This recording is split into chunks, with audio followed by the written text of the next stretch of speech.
So then we get to Twisted Sister, and up until now, the skinny on Twisted Sister that is a skinny with a teeter-totter skinny on top of the skinny has been the most challenging one, right? The scariest one. And so you name that after the lead singer of Twisted Sister. Dee Snider. It's perfect. Dee Snider. Yes. It's perfect. Yes. So you named that one Dee Snider. And yeah. So we've done Dee Snider before. That sounds terrible. We've done Dee Snider. Carla, if you're listening, he meant nothing to me.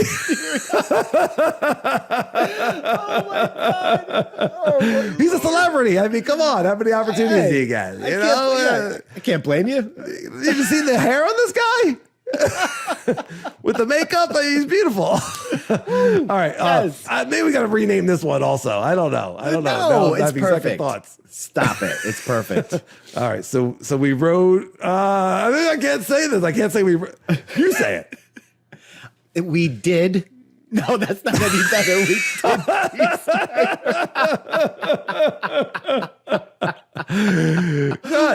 God, say it.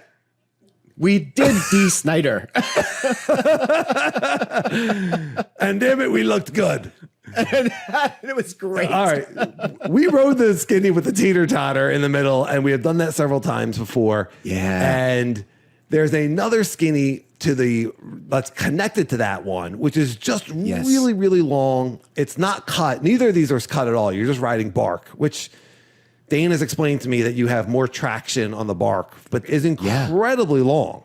So you talk about keeping your eyes up and your focus. Like, this thing's longer than the Scorpion. Wouldn't you say? Is it longer than Scorpion?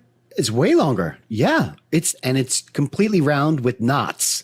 So they didn't flatten the top. Like you said, it's just completely round. But then where the branches were, you have all these knots. So you have to navigate this really long skinny and kind of avoid all the knots. And then at the very end, there's like a 45-degree turnoff. And the hardest part is you're 4 feet off the ground, maybe 3.5. But regardless, it's a big pedal kick move if you start to come off of this thing.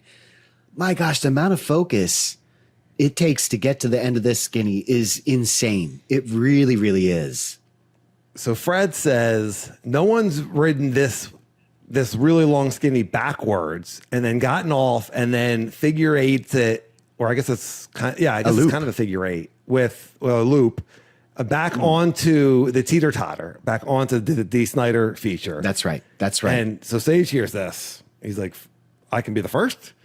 And he's on the single speed, and you got to get some momentum coming uphill to get up onto these skinnies. They both finish the same place, and then they kind of like branches off. You'll see it if you watch the video.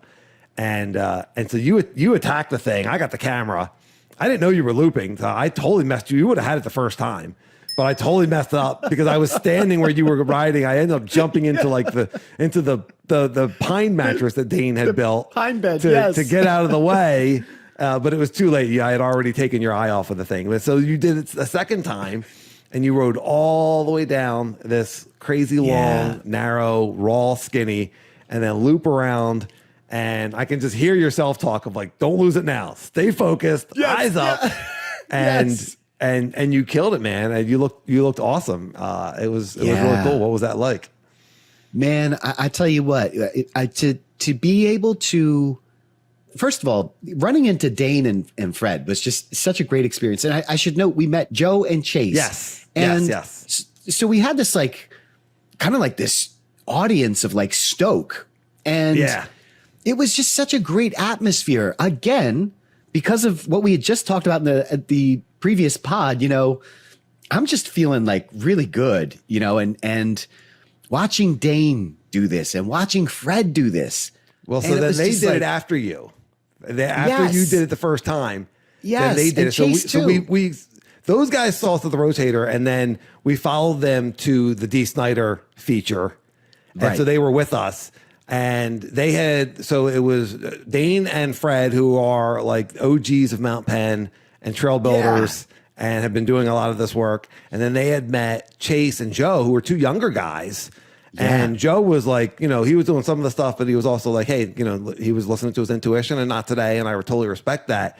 Chase was attacking all this stuff and was really good balance. One of the best bails I've seen in a long time because he fell off of one of those Skinnies. And really good bail. Shout they out were Chase. all on e-bikes too, which was interesting to, I don't know if that made it easier. Like it was less effort to get on the uphill log.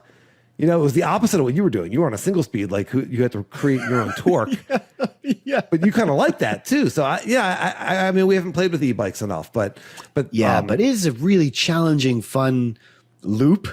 I don't know, it's a figure eight, but it's definitely a loop, and I cannot wait. You are getting that loop. That is happening. Yeah. I can see it for you. I can. Yes. It's funny that you did it twice. Like I'm the kind of person that, like, if I did it once, I would have so much anxiety that like it's I get so nervous doing it that I'm just like so happy it's done that I'm like, okay, now I don't have to do it again. But you're right. The better move is to just do it again, just to like make it like no big deal. So that was awesome meeting Chase and Joe and Fred. I don't know that I met Fred, or if I did, it was a super long time ago. Quiet guy, but you know, awesome dude, OG of the mountain, really, really strong rider, and just a great energy about him. You know, obviously if you're building rotating Skinnies with pulleys and you know, these diabolical kind of, like he loves mountain biking. Like you're way into it if you're dreaming that up. So mad props to that.